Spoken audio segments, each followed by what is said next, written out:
The golden sun cast long shadows across the dusty main street of Willow Creek as Katherine Lawson clutched her worn carpetbag.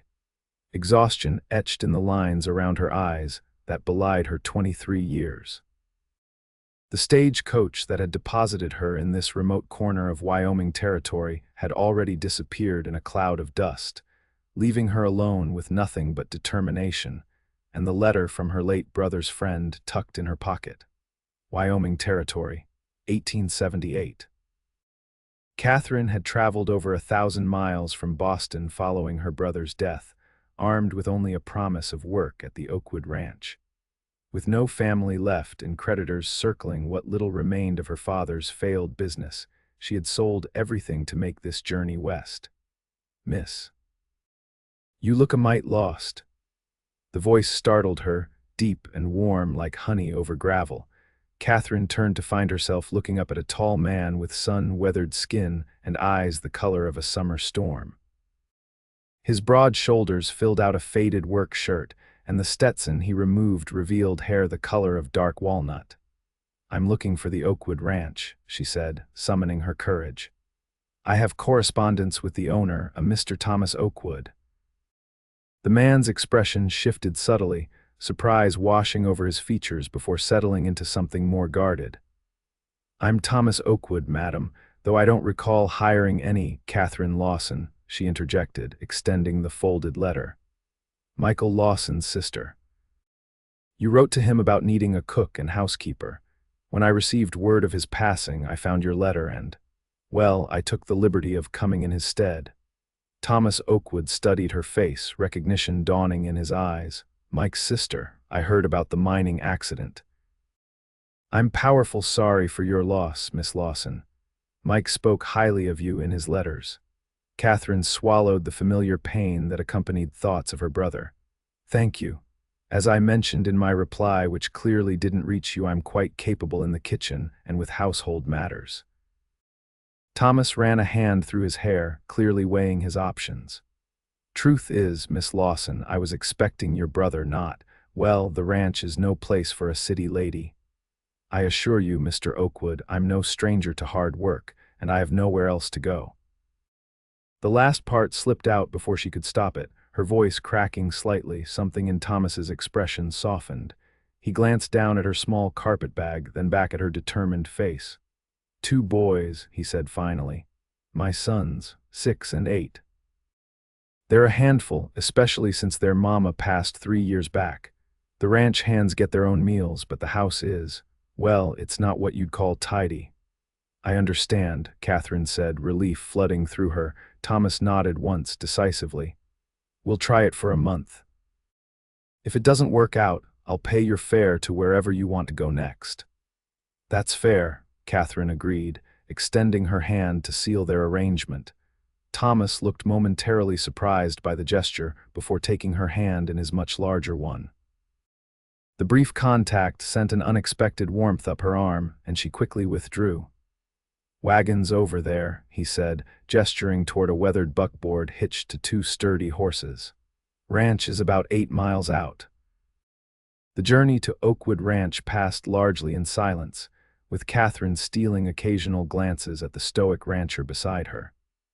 His profile was strong, with a straight nose and firm jaw shadowed by a day's growth of beard. His hands, holding the reins with casual confidence, were large and calloused working hands, not unlike her father's had been before drink and despair had claimed him.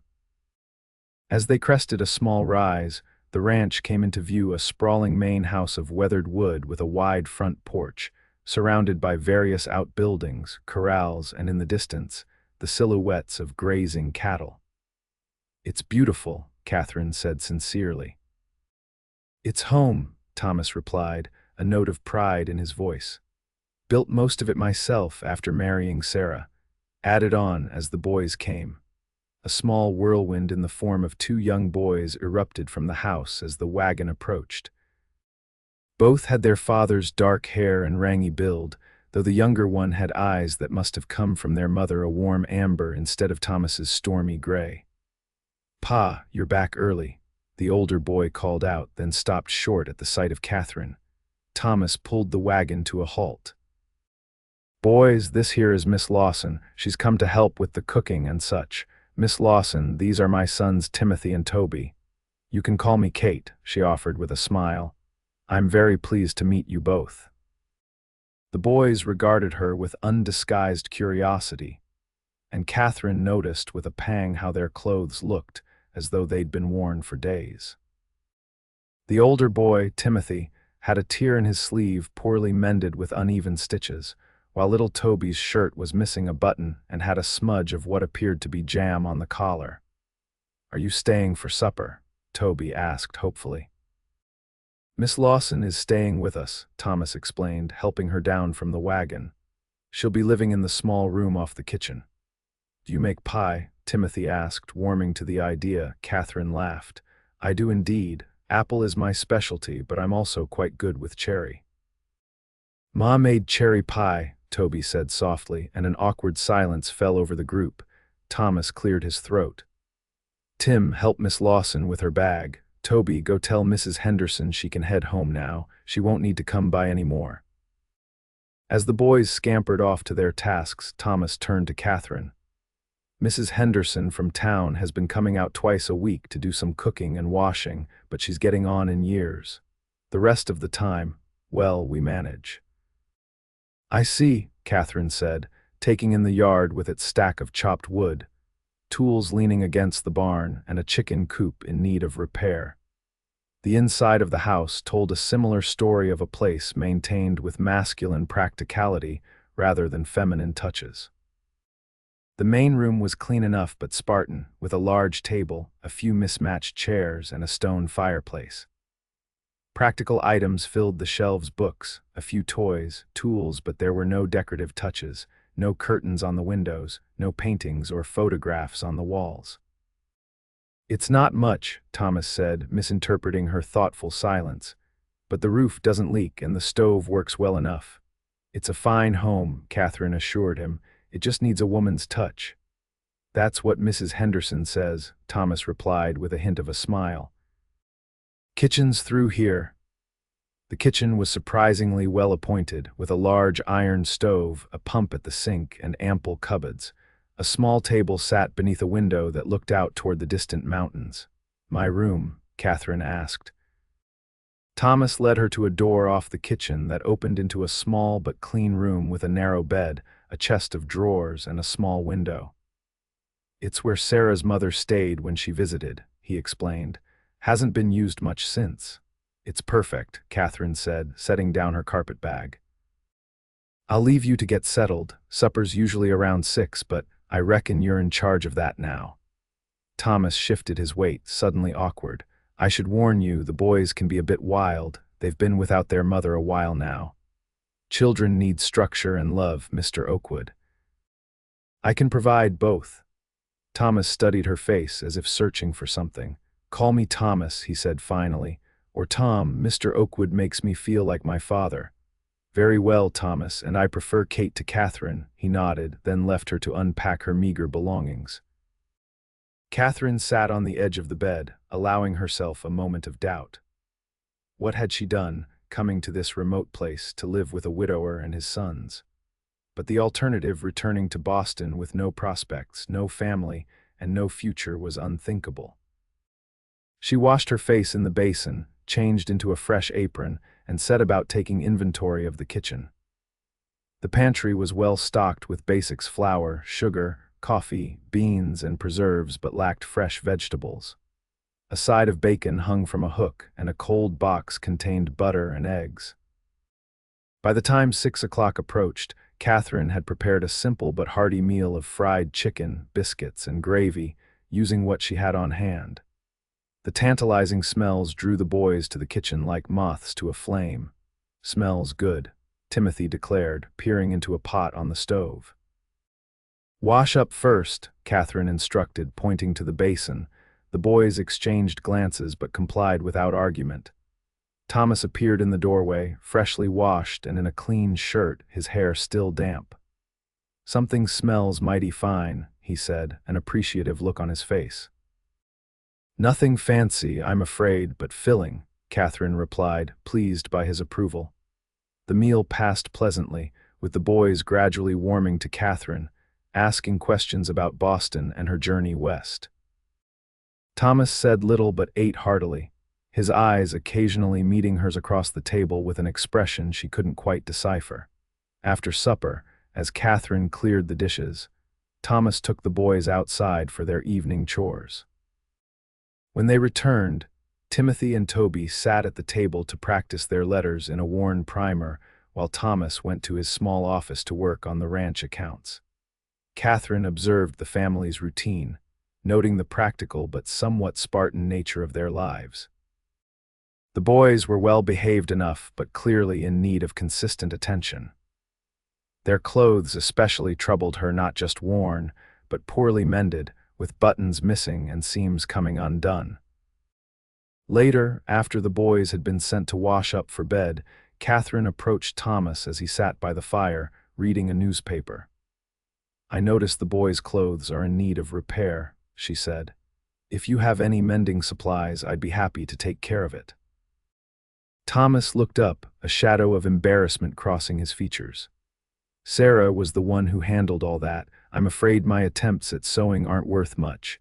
No need to apologize. It's why I'm here after all." Thomas set aside his paper. "There's a sewing basket in Sarah's in the main bedroom. I haven't touched it since."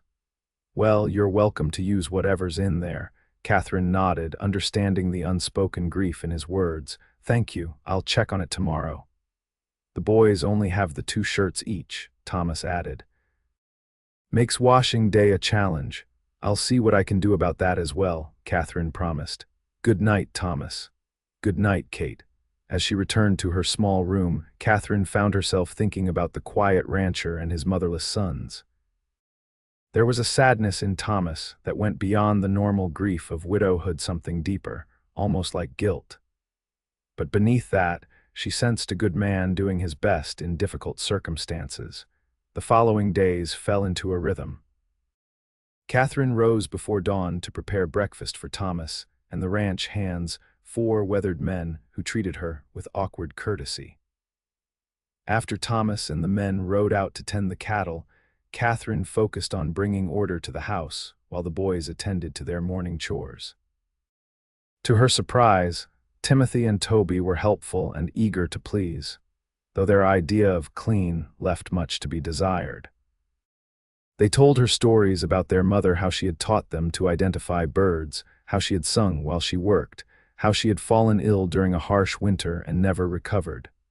"Pa doesn't talk about her much," Timothy confided as he helped Katherine hang laundry. "It makes him too sad." "Your father carries a heavy burden," Katherine replied carefully. "Running a ranch and raising 2 boys alone isn't easy." "He doesn't laugh anymore," Toby said, handing her a wooden clothespin. "He used to laugh all the time before Ma died." Katherine's heart ached for these children who had lost not only their mother but, in some ways, their father as well. Thomas was kind and conscientious, but he carried his grief like armor, keeping even his sons at a certain distance. After a week at the ranch, Katherine tackled the boys' clothing situation.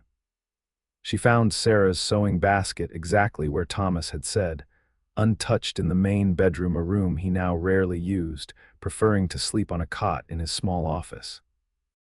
The basket contained needles, thread, buttons, and scraps of fabric, along with an unfinished piece of embroidery that made Katherine's throat tight with unexpected emotion. She gathered the boys' worn shirts and set about mending them properly, replacing buttons and reinforcing seams. As she worked, she found herself thinking of ways to improve their limited wardrobes. Perhaps she could convince Thomas to purchase fabric in town or repurpose some of the larger men's shirts, collecting dust in a trunk she'd discovered in the attic. The month Katherine had agreed to stay at Oakwood Ranch passed quickly, and neither she nor Thomas mentioned her leaving. The house transformed under her care, not just cleaner and more organized, but warmer somehow, with wildflowers in jars on the table and curtains she'd sewn from feed sacks framing the windows. The boys flourished with regular meals and a consistent bedtime routine. and even Thomas seemed to unbend slightly, occasionally lingering at the table after supper to tell stories of his early days on the ranch. Summer deepened, bringing with it the busiest season on the ranch.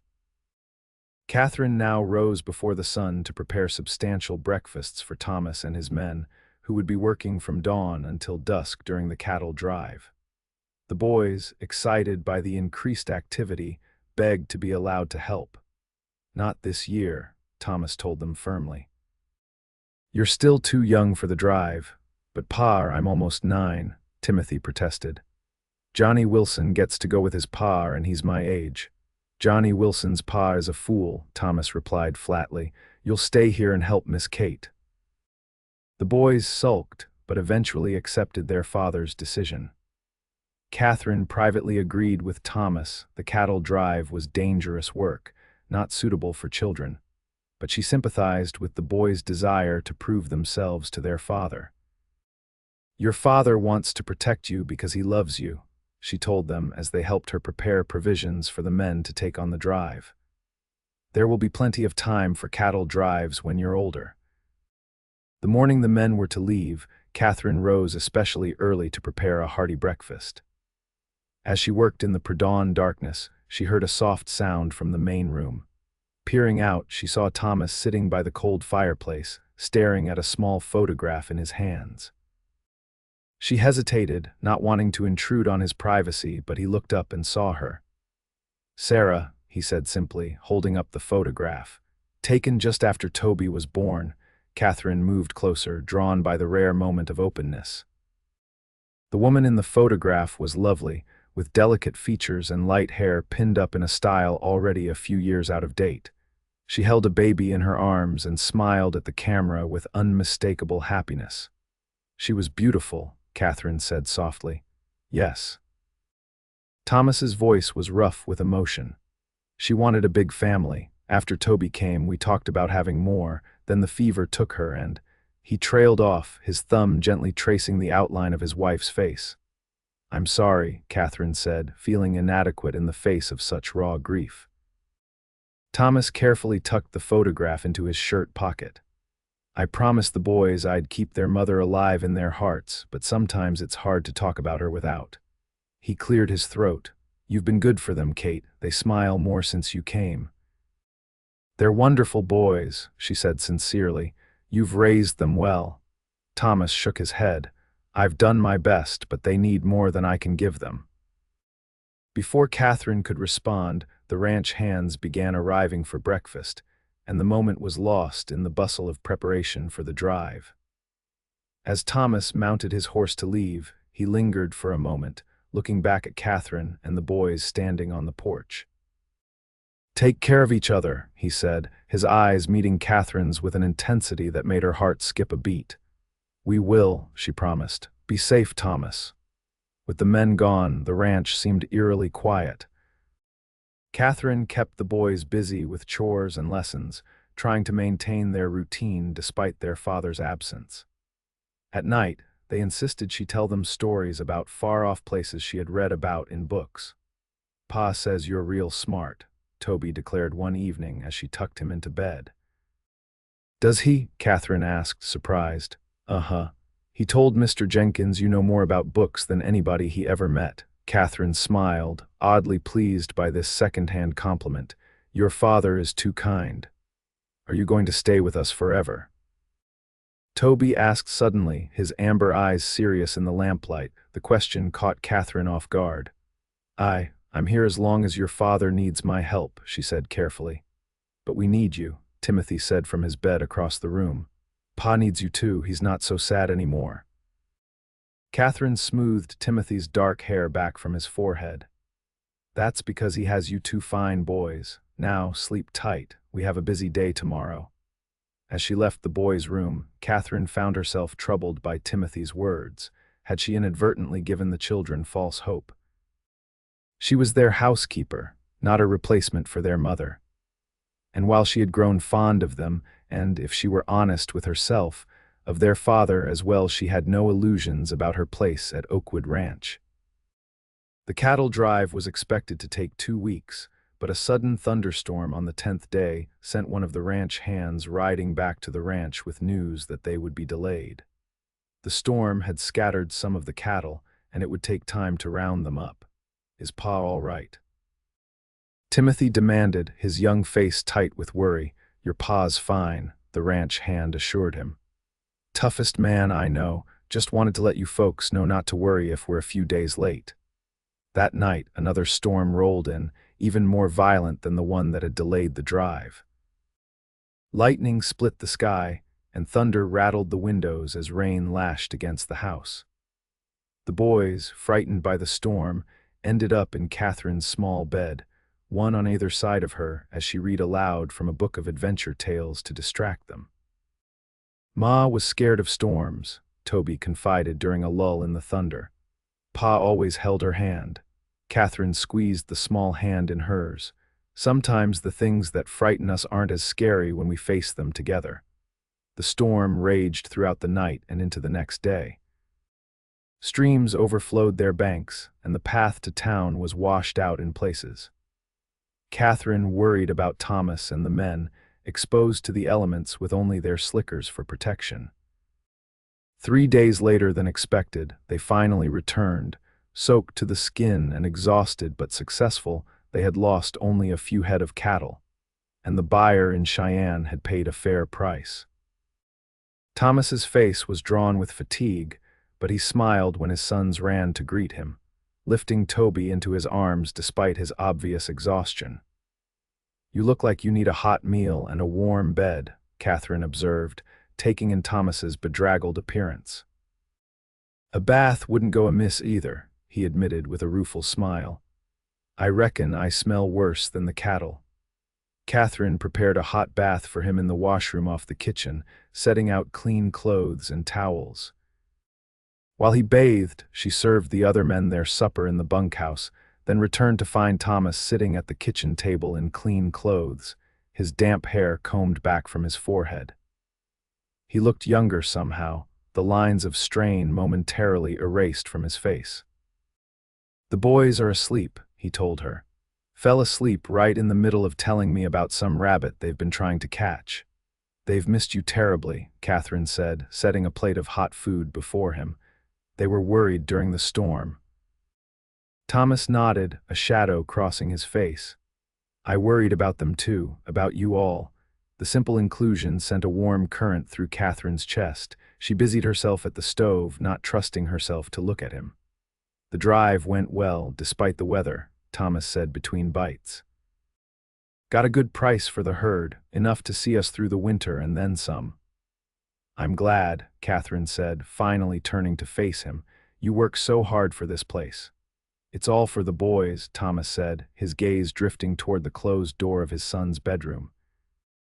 Everything I do, every decision I make, it's to secure their future. They know that, Katherine assured him. They're proud of you. Thomas finished his meal in silence, his eyes occasionally finding hers across the kitchen with an expression she couldn't quite read. As she cleared his plate, his hand caught hers briefly. Thank you, Kate, for everything. The simple touch sent a jolt through her, and she pulled her hand away more abruptly than she intended. It's late, you should get some rest. Thomas studied her face for a moment, then nodded. Good night, then. Good night, Thomas. After he left, Katherine sat alone in the kitchen, her thoughts in turmoil. She had come to Wyoming expecting nothing more than employment and shelter, but somewhere along the way, Oakwood Ranch had become more than a workplace, it had become home. And Thomas, Katherine pressed her hands to her heated cheeks. Thomas was her employer, a widower still in love with his wife's memory. Any feelings she might harbor for him were inappropriate and unwelcome. She would need to guard her heart more carefully. The following day, as Thomas took the boys to check on a new calf, Katherine decided to tackle a project she had been considering for some time. Using fabric she had found in the attic and patterns she had drafted herself, she began cutting out new shirts for the boys. The work was soothing, allowing her to focus on the practical task at hand rather than her confused emotions. When Thomas and the boys returned, muddy and hungry, she had already completed one shirt and was well into the second. She quickly tucked the work into her sewing basket, not wanting to reveal the surprise until both were finished. "Found tracks by the North Creek," Thomas told her as he washed up at the sink. "Mountain lion from the look of it. I've told the boys to stay close to the house for the next few days." "Will you hunt it?" Katherine asked, concern evident in her voice. "If it comes near the ranch buildings or the closest pastures, yes. Otherwise, it has as much right to be out there as we do." Thomas dried his hands on a towel. "I'm riding into town tomorrow for supplies, anything you need." Katherine considered. Thread, if they have any, blue or brown would be useful, and perhaps some buttons. The general store was out when I arrived. Thomas nodded, making a mental note. "You should come along, the boys too. Do you all good to get away from the ranch for a day?" "Oh, I couldn't possibly. There's bread to bake, and the bread and washing will keep," Thomas said firmly. "Besides, I need your eye for a few things. Mrs. Henderson mentioned the mercantile got some new fabric in that might do for curtains in the main room." Katherine recognized the excuse for what it was an attempt to include her in a family outing, but found herself agreeing nonetheless. The prospect of a day in town, even a small frontier town like Willow Creek, was appealing after weeks at the isolated ranch. The trip to town the next day was a festive affair, with the boys chattering excitedly from the back of the wagon while Thomas and Katherine sat side by side on the seat. Thomas pointed out landmarks as they traveled, places where he had found strays, a ridge where wild horses sometimes gathered, the creek where he had taught the boys to fish. In town, they first visited the mercantile, where Katherine selected thread, buttons, and fabric for curtains. To her surprise, Thomas also insisted on purchasing several yards of good cotton in colors suitable for shirts, and a length of blue gingham she had admired but not requested. "For the boys," he said simply, when she questioned the purchase. "And maybe something for yourself if there's enough left over." At the hotel restaurant, Thomas treated them all to a proper dinner, the first time Katherine had eaten in a restaurant since leaving Boston.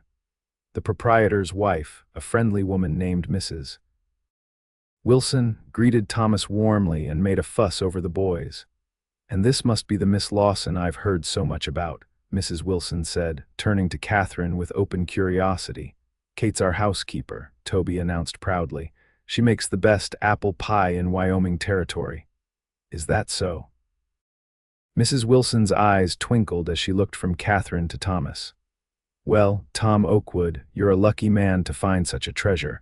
Good help is hard to come by out here." Thomas cleared his throat, looking uncomfortable. "We're fortunate to have Miss Lawson's assistance," he agreed formally.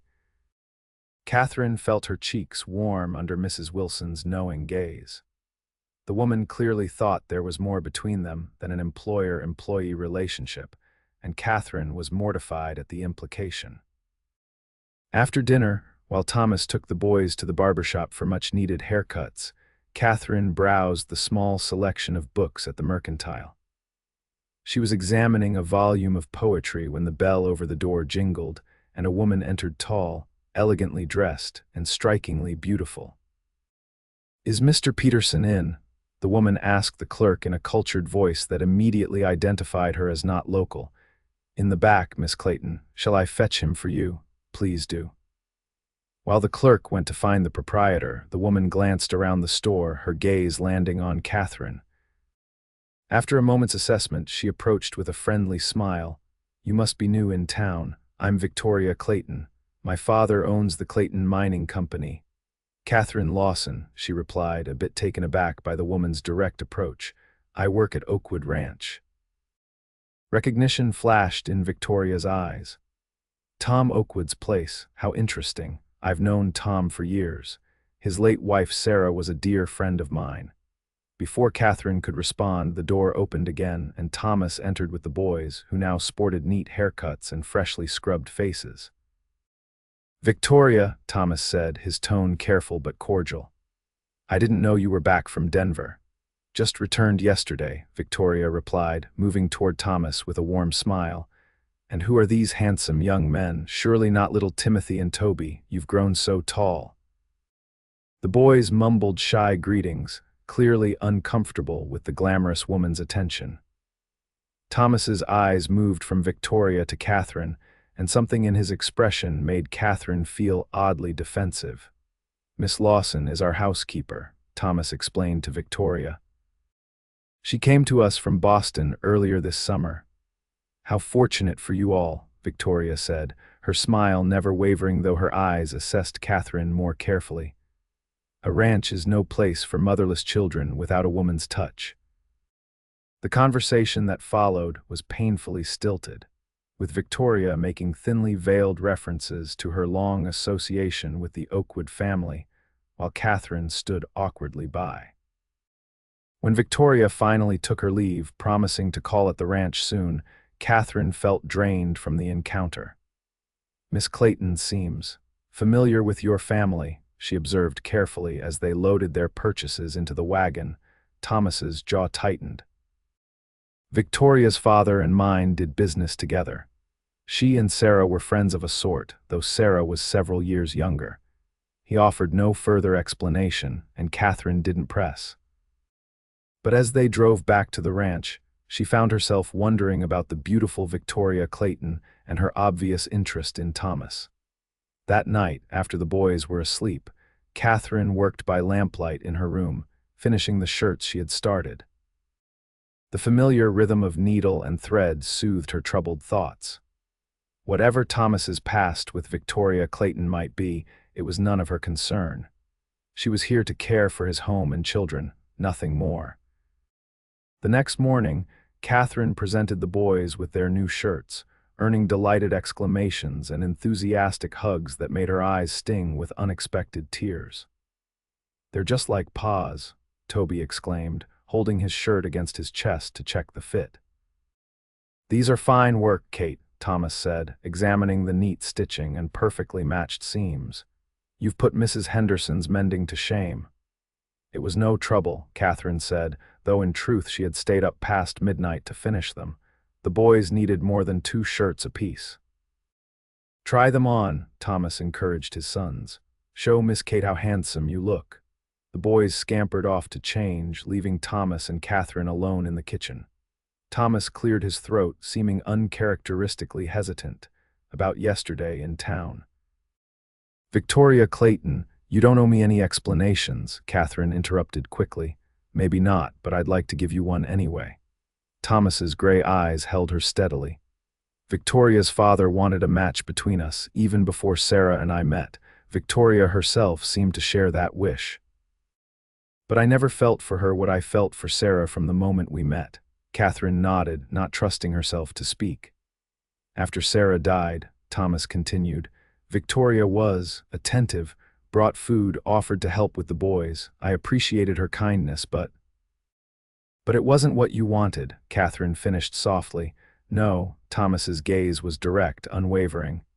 "It wasn't." The moment stretched between them, charged with unspoken emotions. Then the boys burst back into the kitchen in their new shirts, breaking the tension. "Look, Pa." "They fit perfect," Timothy exclaimed, turning in a circle to show off his new garment.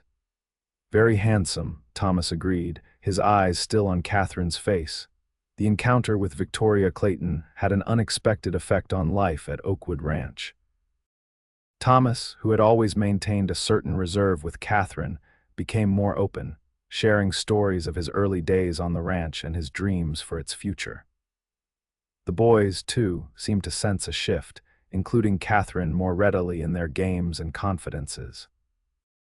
Late one afternoon, as summer began to give way to fall, Katherine sat on the porch shelling peas while the boys played with their wooden horses in the yard. Thomas had ridden out after breakfast to check on a broken fence line and wasn't expected back until supper. The sound of an approaching buggy drew her attention. A smart 2-seater driven by none other than Victoria Clayton came up the drive, pulled by a matched pair of bays that spoke of wealth and status far beyond the usual Willow Creek standard. "Miss Lawson," Victoria called as she brought the buggy to a halt. "How fortunate to find you at home." Katherine rose, wiping her hands on her apron. "Miss Clayton, this is a surprise." I promised Tom I would call, Victoria said, descending from the buggy with practiced grace. She was dressed for visiting in a stylish blue traveling suit that made Katherine acutely conscious of her own simple work dress and apron. "Mr. Oakwood is checking fence lines today," Katherine informed her. "He's not expected back until evening." "What a shame," Victoria said, though her tone suggested it was anything but. "Perhaps I might wait. It's such a long drive back to town." Bound by the laws of hospitality, Katherine had no choice but to invite Victoria inside. The boys, having recognized the visitor, had mysteriously disappeared, leaving Katherine to entertain the elegant woman alone. "Would you care for tea?" Katherine offered, leading Victoria into the main room. "That would be lovely." Victoria glanced around the room with a proprietary air that set Katherine's teeth on edge. "I see you've made some changes. Sarah always wanted curtains in here, but she never got around to making them." "The fabric just arrived from town last week," Katherine said, moving toward the kitchen. "The curtains help keep the dust down." Victoria followed, uninvited, into Katherine's domain. "You've been with the Oakwoods for some months now, I understand. Since early summer, yes. And do you find ranch life agreeable? It must be quite different from Boston." Katherine measured tea leaves into the pot, keeping her back to Victoria to hide her expression. "I find it very rewarding. The boys are delightful, and Mr. Oakwood is a fair employer." "Tom has always been fair," Victoria agreed, running a gloved finger along the edge of the kitchen table. "Too fair, perhaps, too honorable for his own good." Katherine turned, teapot in hand, to find Victoria watching her with calculating eyes. "You seem a sensible woman, Miss Lawson, so I'll speak plainly," Victoria continued. "Tom Oakwood is one of the most eligible men in the county. His ranch is prosperous and he's respected. Many women would be pleased to become the second Mrs. Oakwood." "I'm sure that's true," Katherine replied carefully, "though Mr. Oakwood has never indicated any interest in remarrying." Victoria smiled, a sharp expression that didn't reach her eyes. "Men often need encouragement to see what's right in front of them.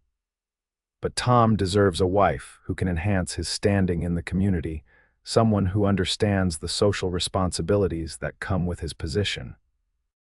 The implication was clear, and Katherine felt her cheeks flush with anger and embarrassment.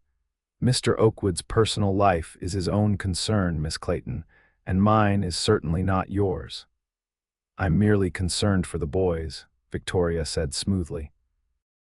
"Children need a mother, not a hired housekeeper who might leave at any time." Before Katherine could form a retort, the back door opened, and Thomas himself entered, his expression darkening as he took in the scene before him. "Victoria, I wasn't expecting you." "Tom, what a pleasant surprise." "I was just having a fascinating conversation with your housekeeper." Thomas's gaze moved to Katherine's flushed face. "Were you, Kate, are you all right?" "Perfectly," Katherine managed, setting down the teapot with hands that trembled slightly. "If you'll excuse me, I need to check on the boys." She fled the kitchen, mortified by the entire encounter. Outside, she found Timothy and Toby hiding behind the woodpile. "Is she gone yet?" Timothy asked. "No, she's talking with your father," Katherine replied, sitting beside them on a log. "Why are you hiding?" Toby wrinkled his nose. "She always pinches my cheeks and says I look just like Ma, but I don't remember Ma looking like that. And she tries to make Pa marry her," Timothy added with the brutal directness of childhood. "She told Mrs. Wilson at church that a man like Pa needs a proper wife, not just a housekeeper." Katherine's heart sank. So the entire town was talking about them, speculating about her relationship with Thomas. No wonder Victoria had been so direct in her warning. "Your father makes his own decisions," she told the boys, striving for a neutral tone. "And right now, he's decided to have fried chicken for supper, so I need to start preparing it." When she returned to the kitchen, Victoria was gone, and Thomas stood at the window, his back to the door. "I apologize for Victoria's visit," he said without turning. "She had no right to come here unannounced. She's concerned for you and the boys," Katherine said, keeping her voice steady. "As a friend of your late wife, that's natural, Thomas turned then, his expression troubled. Victoria Clayton is not a friend, Kate. She's never been satisfied with her life and thinks marrying me would somehow improve it. And would it? Katherine asked before she could stop herself. Would marrying someone of her status improve your position in the community, as she seems to think? Thomas's eyes widened in surprise. Is that what she said to you? That I need a wife of social standing? Katherine busied herself with taking ingredients from the pantry, avoiding his gaze. Miss Clayton made her opinion quite clear, and perhaps she's not entirely wrong.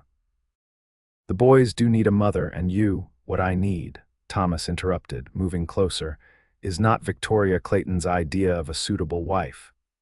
What I need is someone who loves this ranch as much as I do. Someone who sees my sons as the treasures they are, not as stepping stones to respectability. His voice had dropped lower, and Katherine found herself unable to look away from his intense gaze. What I need, Kate, he continued, taking another step toward her, is you. The flour canister slipped from Katherine's suddenly nerveless fingers, spilling white powder across the floor. Thomas, I know it's too soon, he said quickly. I know you came here for employment, not this, but I'd be lying if I said I haven't thought about it, about you, about us. Katherine stared at him, her heart pounding so loudly she was certain he must hear it. The town already talks, she said weakly. They'll say I set my cap for you, that I let them talk, Thomas said dismissively. I don't care what anyone in Willow Creek thinks except you and my boys, and what do the boys think? Katherine asked, grasping at practical considerations to anchor herself against the tide of emotions threatening to overwhelm her. Thomas's expression softened into a smile. They adore you.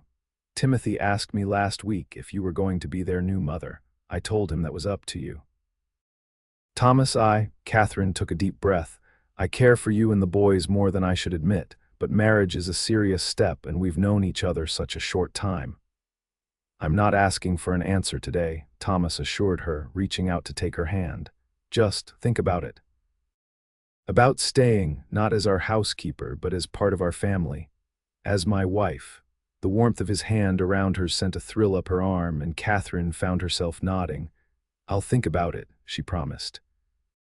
That night, Katherine lay awake long after the house had fallen silent, her thoughts in turmoil. Thomas wanted to marry her. The very idea was both thrilling and terrifying. She had come to Wyoming seeking only employment and shelter, not expecting to find a home and family. Did she love Thomas Oakwood? The answer came with surprising certainty.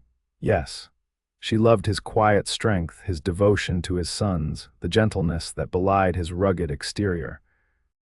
She loved the way his eyes crinkled when he smiled, the careful way he listened when she spoke, the respect he showed her opinions.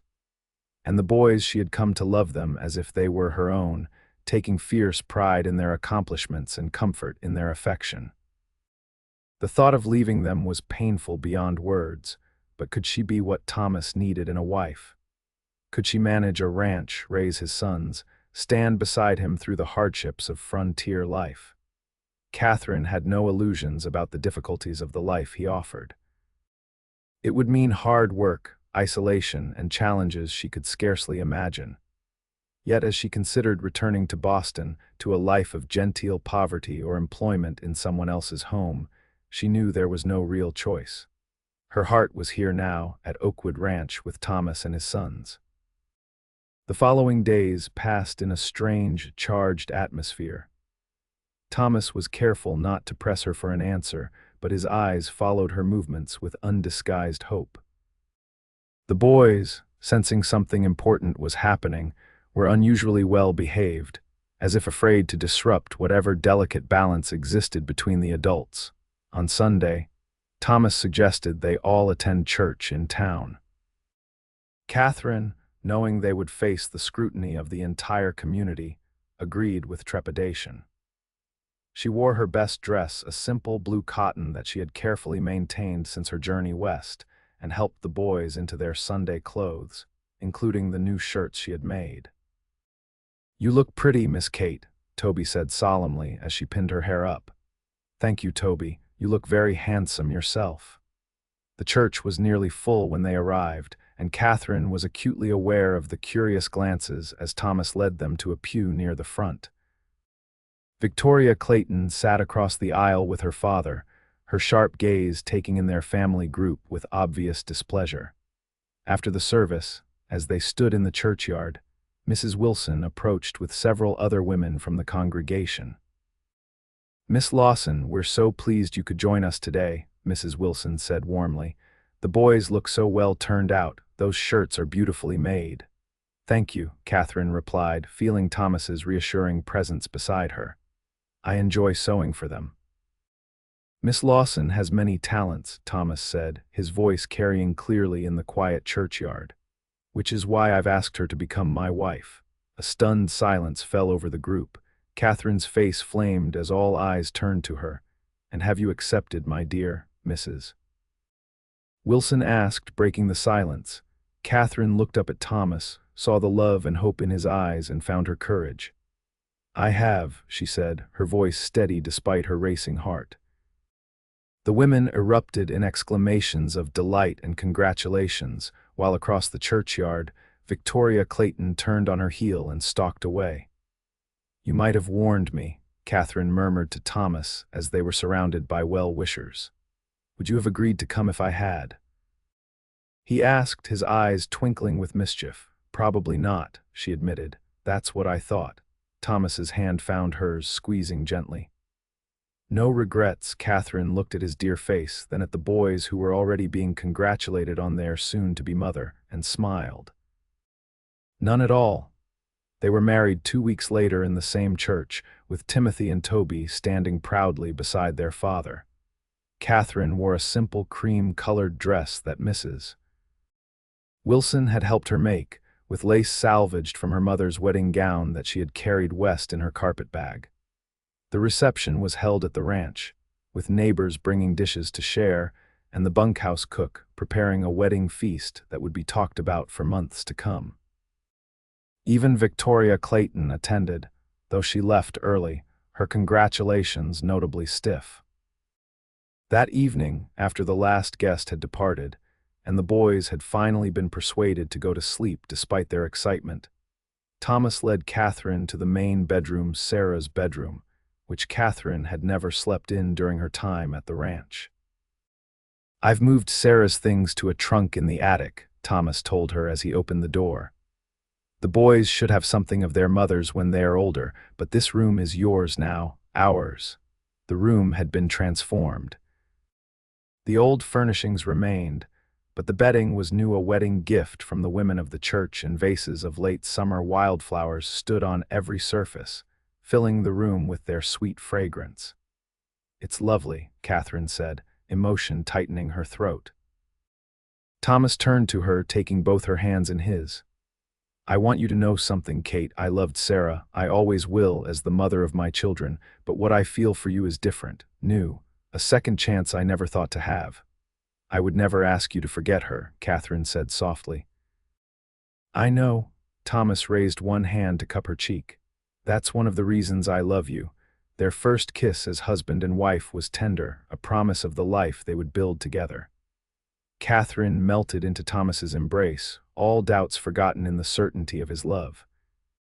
Later, much later, as they lay tangled in the new sheets, Thomas's breathing deep and even beside her, Katherine reflected on the strange journey that had brought her to this place, this man, this life.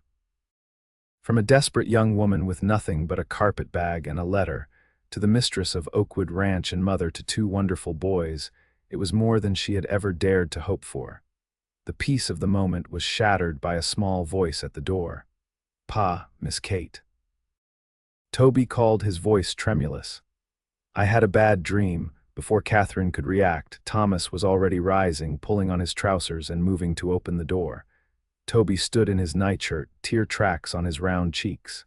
"Come here, son," Thomas said, lifting the boy into his arms. He glanced back at Katherine, who had hastily pulled the quilt up to her chin. "Do you mind?" "Of course not," she said, her heart full of love for both of them. Thomas carried Toby to the bed, settling him between them. The boy curled against Katherine immediately, his small body radiating heat. "Was it a very bad dream?" she asked, stroking his hair. Toby nodded. "The mountain lion was chasing me and I couldn't find you or Pa." "We're right here," Thomas assured him, his large hand covering his son's. "Nothing's going to hurt you. Can I stay here tonight?" Toby asked, looking between them with pleading eyes. Thomas met Katherine's gaze over Toby's head, a question in his eyes. She smiled and nodded. "Just for tonight," Thomas told his son, settling back against the pillows. Within minutes, Toby was asleep, his breathing deep and even between them. Katherine looked at Thomas across the small body of his son, their son now, in every way that mattered, and felt a contentment she had never known before. "I love you," she whispered. Thomas reached across Toby to take her hand. "And I love you, Mrs. Oakwood, now and always." As she drifted toward sleep, Katherine thought about the journey that had brought her to this moment. From the desperate young woman who had arrived in Willow Creek with nothing but hope and determination, to this, a husband who loved her, children to cherish, and a home to call her own. It was more than she had ever dared to dream of, and her heart was full to overflowing with gratitude and joy. In the years that followed, Oakwood Ranch prospered under their joint care. Thomas's cattle business expanded, and Katherine started a small vegetable garden that eventually grew into a profitable side business, supplying the hotel restaurant in town. Timothy and Toby grew into fine young men, with Timothy showing Thomas's head for business, and Toby revealing an unexpected talent for veterinary medicine that eventually took him to school in Denver. And there were more children, a daughter born the year after their marriage, whom they named Sarah in honor of the woman who had loved Thomas first, and twin boys 2 years later. The house expanded along with the family, with Thomas adding rooms as they were needed, always with an eye to Katherine's comfort and convenience. Victoria Clayton eventually married a widowed banker from Cheyenne and moved away, much to everyone's relief. Mrs. Wilson remained a dear friend until her passing, and her daughter took over the hotel restaurant, continuing to buy Katherine's vegetables and preserves. Through all the joys and sorrows of frontier life, the harsh winters, the occasional drought, the illnesses and accidents that were inevitable in such a place, Thomas and Katherine faced each challenge together, their love deepening with each passing year. And on cold winter evenings, when the children were finally asleep and the house was quiet save for the crackling of the fire, Thomas would sometimes look at Katherine across the room and say with wonder in his voice, "Do you remember that first night when I found you sewing the boys' shirts while they slept?" And Katherine would smile, remembering the woman she had been then, tired, uncertain, yet determined to earn her place in this new world.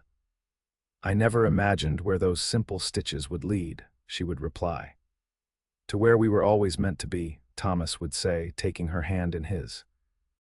"Home,